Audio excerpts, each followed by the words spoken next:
Now at 11, a disappointing end to Game 4 in the Blazers Round 1 playoff series, but fans not putting their heads down. Community coming out and rallying around a team. Get to really experience the best of the best. Plus, what we know about the suspected gunman taken down outside where the president was attending a dinner. I started walking, and they said, please go down on the floor. And on the Oregon coast, a role reversal when a fire district vehicle needed rescuing from local volunteers. The tide had risen so much that the waves were rocking my truck.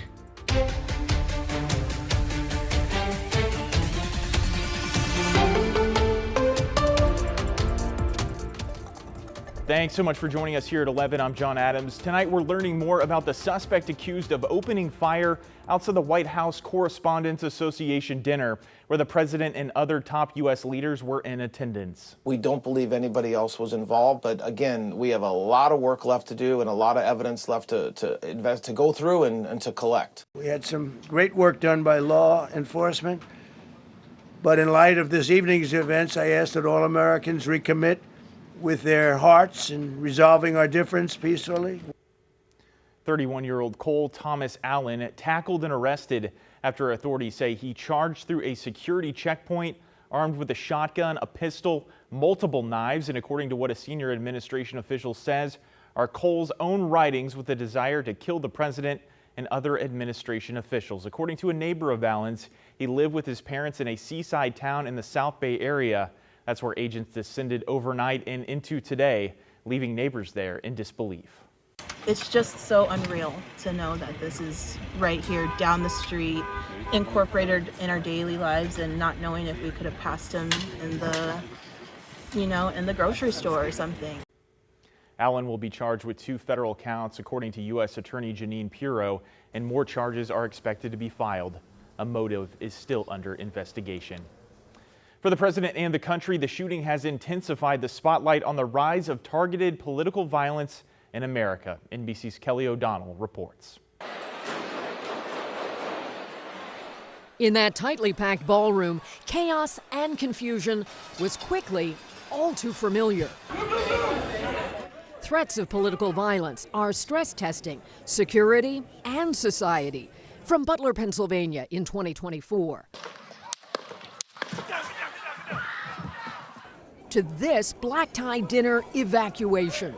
The president asked about the heightened risk environment. Is that just the cost of doing business to do politics in America anymore? Yeah, well, what does that say about our country? Too. We're not the only country. You look at this great violence with all countries. Targeted political violence is up dramatically, more than 30% from 2024 through last year, according to university researchers, including arson at the Pennsylvania governor's home, an attack on Minnesota legislators, the Charlie Kirk assassination. Kirk's widow, Erica Kirk, affected again as a dinner guest. Where? As security details swarmed dignitaries, photographer Andrew Harnick, who was seated at the head table, picked up his camera. And by the time I was able to press record, the vice president was being yanked off the stage, as you see in the dramatic video that I was able to capture. What we contribute to the press corps is capturing what happens in the moment, and obviously that happened very quickly last night. That was NBC's Kelly O'Donnell reporting. President Trump says his plan to build a ballroom at the White House is needed now more than ever after Saturday's shooting. Today, the Justice Department called on a historic preservation group to drop its lawsuit that is currently blocking the construction. Department officials say the shooting at the Washington Hilton shows the planned ballroom would provide the space needed for the safety and security of the president. They add if the National Trust for Historic Preservation does not drop its lawsuit by Monday morning, the administration will move to dismiss that case. Back in our area, there was a relief effort held today to help those living in a U.S. territory recovering from a natural disaster. Earlier this afternoon, Taplandia and Tigard hosted a local nonprofit collecting donations and supplies for people affected by Super Typhoon Sinlaku.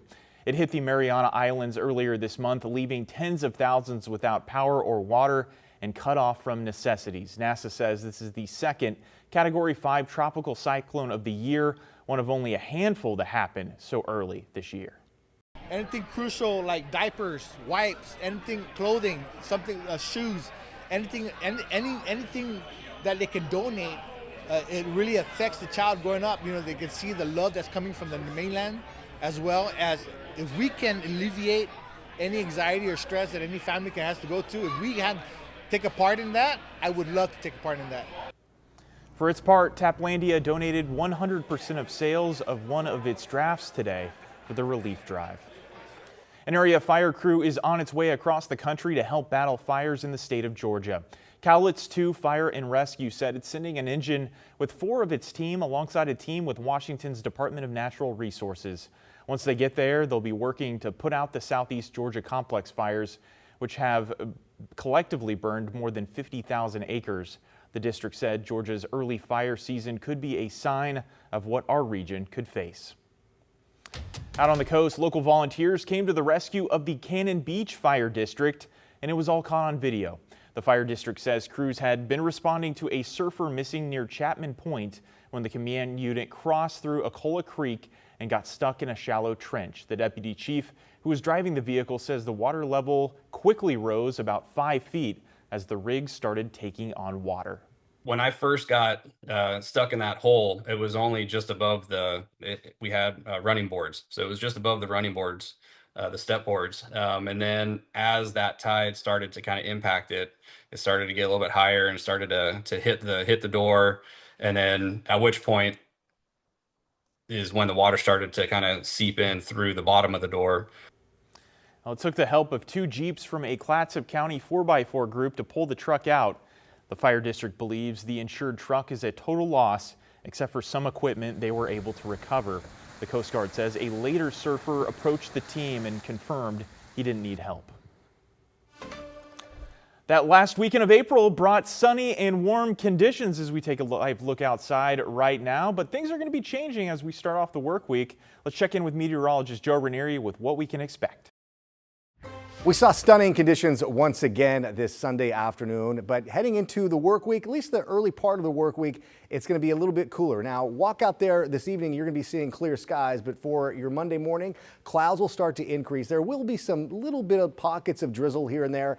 The most measurable amount of rain, if we see that, will be along parts of the Oregon coast and throughout the Oregon Cascades. Up and down the I-5 corridor, it's just going to be little spritzes here and there. By the later part of the afternoon on your Monday, just before 5 o'clock, we're looking at clear skies. Some of those clouds will kind of come back into the picture for Monday night and into Tuesday. So tomorrow, mostly cloudy, a slight chance for some light showers here and there, but by the afternoon, sunny and very pleasant. Tuesday will be staying cool and cloudy, another chance to see some light showers, then we turn sunny. By the middle part of the week, we go back to sunshine, and April ends warm and May is going to be starting warm. In fact, May is going to be kind of starting on the hot side for some of us. A look at your morning planner looks like this. We'll be looking at temperatures in the upper 40s, low 50s for the first part of the morning. Heading into the afternoon, a little mix of some clouds and sunshine with daytime highs in the low 60s. I'll talk more about your detailed forecast in just a few minutes. Well, it was a tough day for the Blazers in their playoff series against the San Antonio Spurs. Even with Victor Wembanyama returning from an injury, the Blazers were leading by 17 points at halftime. However, they could not hold on to that lead, with the Spurs taking command of the game in the fourth quarter. The Spurs ended up winning Game 4, 114-93. They now have a 3-1 lead in the first round playoff series. Game 5 is on Tuesday. Orlando Sanchez is going to have much more details on this game coming up after our show on Sports Sunday. Well, even though the end result wasn't ideal, there were still some positives, takeaways from local fans out there at Moda. Jake Holter brings us fan reaction. Overall sentiment here is disappointment after the Blazers fell apart in the third quarter, but fans still feeling lucky to have been able to go to a playoff game here in Portland this year. I think we're in trouble. Excitement and then let's leave. A packed Moda Center Sunday for Game 4 between the Blazers and the San Antonio Spurs, and vibes were high before the game. There's no way we lose this one. We're winning this one, right? Yeah. The Blazers spent much of the second quarter up by double digits, but it all fell apart after half. I thought it was going to be a fight for sure, but I wasn't expecting that complete collapse. Blazers are kind of notorious for a tough third quarter. We'll figure that out hopefully eventually. thought we kind of had Wemby a little figured out. You know, he had a good game, but didn't think he was the reason he killed us. But hopefully we figure it out next game, I guess. We'll see. Diehard Blazers fans Jake Matthews and Ariana Alonso disappointed by the result. It's hurtful. I've been a Blazer fan my whole life. I've been seeing this since 2005. And while it wasn't what the fans hoped for, everyone is still thankful that Portland has had some playoff games here at home this year. It's just great to be here. It's great to be in the environment, the playoff environment, having almost a sellout game. It felt good to be in there. There's a lot of people. The crowd is amazing. You know, the first half was great, but it's hard to walk out of here like this every time. I thought for sure we had it for a while. I was ready to book a ticket for Game 6, and now here we are. I'm going home early, so it's tough. Great to have the boys home again. A little disappointing the action today, but you know, there is hope. The Blazers head back to San Antonio for Game 5 on Tuesday. Jake Holter, KGW News.